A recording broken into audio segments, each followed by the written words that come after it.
तो बच्चों आज हम संख्या पद्धति से फिर से एक नया क्वेश्चन लेकर के आए हैं। पिछले वीडियो में भी बहुत सारा क्वेश्चन पढ़े हैं। इस चैप्टर को स्टेप बाय स्टेप करके हम पूरा खत्म करेंगे। ज्यादा क्वेश्चन इसलिए नहीं बताते हैं कि बच्चा धीरे धीरे पढ़ो, समझ के पढ़ो, समझदारी से पढ़ो और अच्छा से पढ़ो।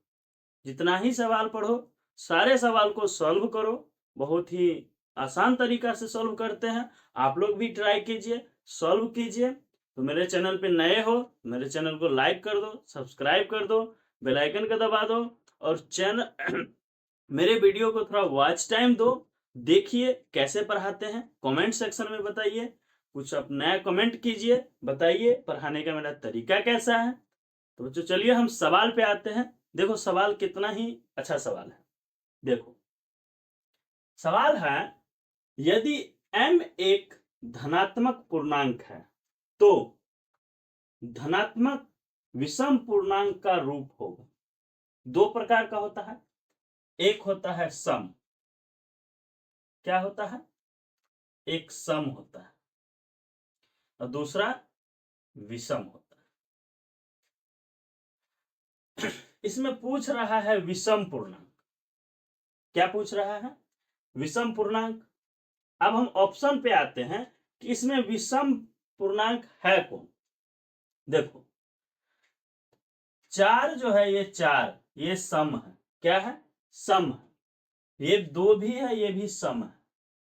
यानी कि 4m + 2 ऑप्शन नंबर 1 ये सम है। अब ये देखो दूसरा 4m + 4 ये भी सम है और ये भी सम है। तीसरा ऑप्शन है 4m + 1 यानी कि एक ये 4 जो है, 4 जो है ये सम है और ये जो है विषम है। ठीक है। और चौथा है इनमें से कोई नहीं। इस सवाल में बिल्कुल स्पष्ट हो रहा है कि इसका उत्तर ई तीसरा होगा। कौन सा? ई। इसलिए होगा कि देखो पहला ऑप्शन था सम प्लस सम, सम प्लस सम और सम प्लस विषम। इसलिए इस सवाल का विषम पूर्णांक पूछ रहा था। ऐसा ही सवाल में रहेगा, अगर सम पूर्णांक तो ऑप्शन में 3 विषम देगा और 1 सम देगा। तो आप आसान तरीका से सम पूर्णांक खोज लीजिएगा।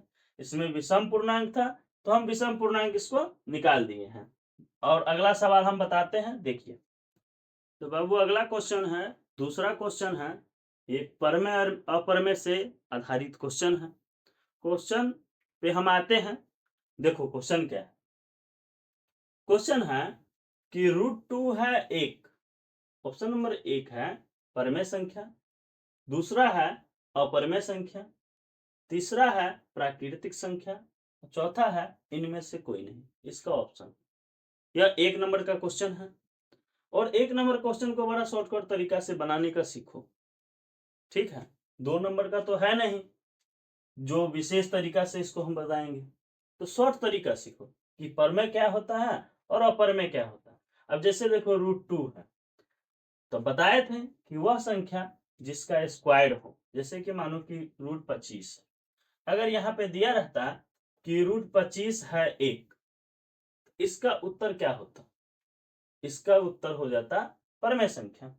इसलिए यह रूट से बाहर हो जाता। तो यानी कि वह संख्या जो रूट से बाहर हो जाता है वह, और जिसका स्क्वायर हो जाता है वह परमेय संख्या हो जाता है, अन्यथा अपरमेय संख्या हो जाता है। तब देखो इसमें है √2 है 1 परमेय संख्या, अपरमेय संख्या, प्राकृत संख्या या इनमें से कोई नहीं। तो इसका उत्तर क्या हो जाएगा? √2 है 1 अपरमेय संख्या।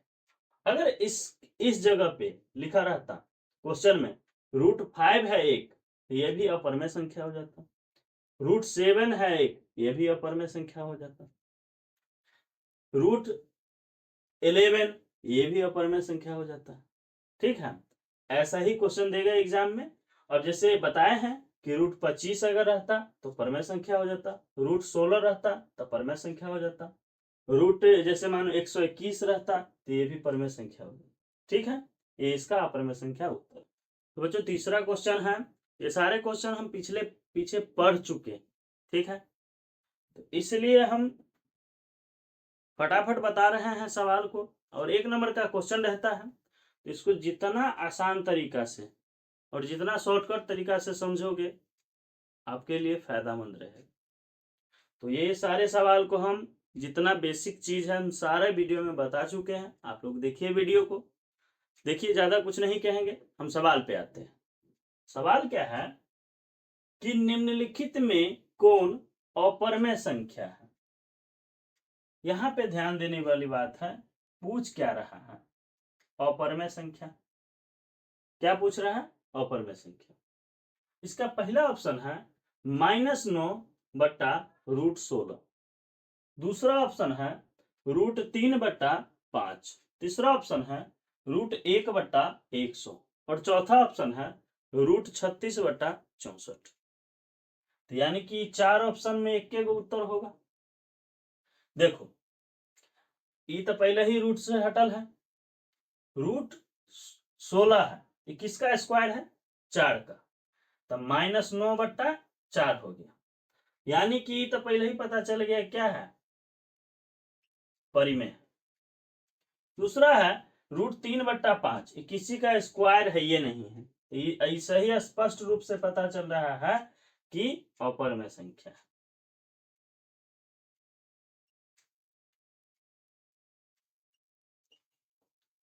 और तीसरा ऑप्शन है √1/100। देखो, 1/100 किसका है? 10 का, 10 का स्क्वायर है 100। ये भी रूट से बाहर आ गया। अब देखो, तो ये भी क्या हो जाएगा? परिमेय संख्या। चौथा ऑप्शन है √36/64। 36 किसका स्क्वायर है जी? 6 का। 64 8 का। ये भी रूट से बाहर आ गया। ये भी क्या हो गया? परिमेय। इससे यही स्पष्ट होता है कि पहला ऑप्शन परिमेय है, दूसरा ऑप्शन अपरिमेय है, तीसरा ऑप्शन परिमेय है, चौथा ऑप्शन परिमेय है। इसका ये दूसरा जो ऑप्शन नंबर 2 है, ये अपरिमेय संख्या इसका उत्तर हो जाएगा। ठीक है, चौथा क्वेश्चन पे आते हैं। चौथा क्वेश्चन है, ये भी क्वेश्चन बताएंगे। क्वेश्चन क्या है? देखो, क्वेश्चन है कि 96 का अभाज्य गुणनखंड क्या होगा। तो गुणनखंड निकालोगे और इसका उत्तर निकल जाएगा। इसका ऑप्शन देखो क्या दिया, 2 की पावर 4 गुना 3 का पावर 2। दूसरा है 3 का स्क्वायर गुना 3 का क्यूब, ऐसे भी कर सकते हो, 2 का पावर 5 गुना 3। तीसरा है 2 गुना 3 के पावर 5। यहां 96 है। कितना है? 96। 96 का पहले, सबसे पहले अभाज्य गुणनखंड निकालो, 96। लास्ट में 6 है, तो 2 से लग जाएगा। अब देखो, 2 से 2 चौके 8, 9 में से 8 गया, 1 बचा, 1 और 6 16, 2 8 16। फिर 2 से लग जाएगा, 2 दूना 4, 2 चौके 8, फिर 2 से लग जाएगा, 2 एकम 2, 2 दूना 4, फिर 2 से लग जाएगा 6, फिर 2 से लग जाएगा 3।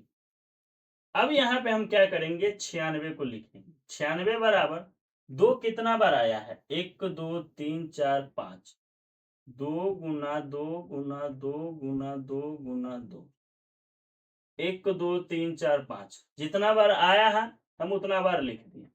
अब क्या है? 3 है, तो गुना 3 लिख दिए। अब 2 कितना बार आया है? 1 2 3 4 5, तो 2 के पावर 5 गुना 3।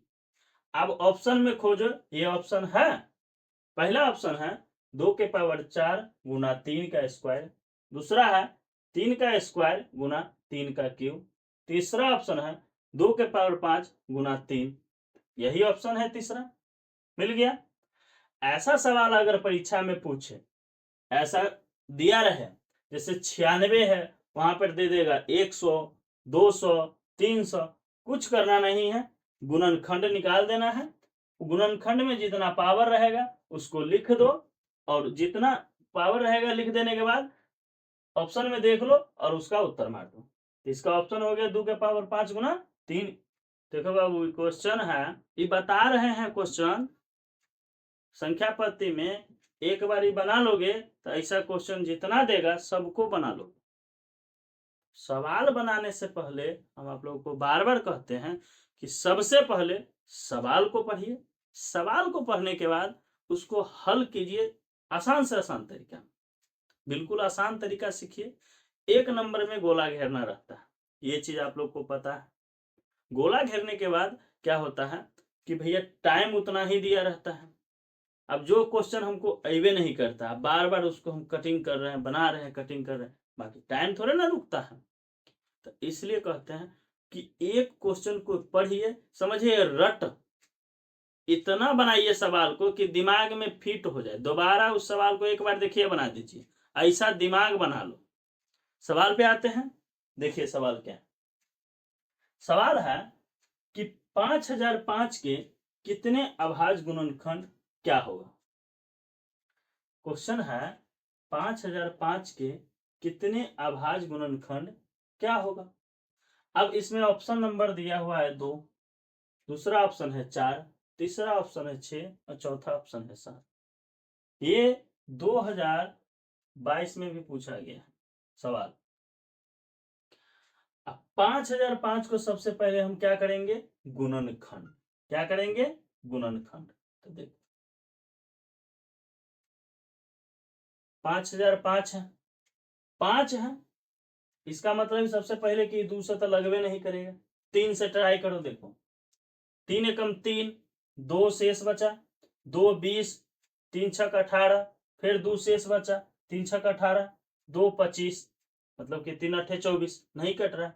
ऐसे अगर आप लोगों को समझ में नहीं आ रहा है तो 5005 को 3 से भाग देके देखो, जो पूरा पूरा कट गया वही लगता है यहाँ। अब देखो 3 से, देखो 3 एकम 3, 5 में से 3 गया 2, ये 0 आया, 20, 3 छक 18, फिर शेष बच गया 2, फिर ये 0 लिए, 10 में से 8 गया 2, ये कट गया 2 0, फिर 3 छक 18, फिर 10 में से 8 गया 2, ये कट गया, फिर 25 लिए, 3 अट्ठे 24, यानी कि एक शेष बच गया। यानी कि इससे स्पष्ट होता है कि यह 3 से नहीं कट रहा। अब 5 से देखो, 5 एकम 5, 0 0, 5 एकम 5। और जब यहाँ पे समझने वाली बात ये है, 3 से नहीं कटा, 5 से 1 है, तो 5 से तो कटेगा नहीं। तो यहाँ पे 6 तो 6 से तो कट नहीं सकता है, इसलिए कि अगर 6 से कटना रहता तो वहां पे 2 से कट जाता। तब 7 से देखो, 7 एकम 7, 10 में से 7 गया, 3 बचा, 3 0 30, 7 चौक 28, 30 में से 28 गया तो कितना बचा, 2, 2 और 1 21, 7 तिया 21। अगर नहीं समझ में आ रहा है तो 1001 को 7 से भाग दोगे तो 143 इसका शेषफल निकलेगा। भाग की क्रिया हो यहीं पे हो जाता है, ये शॉर्टकट तरीका।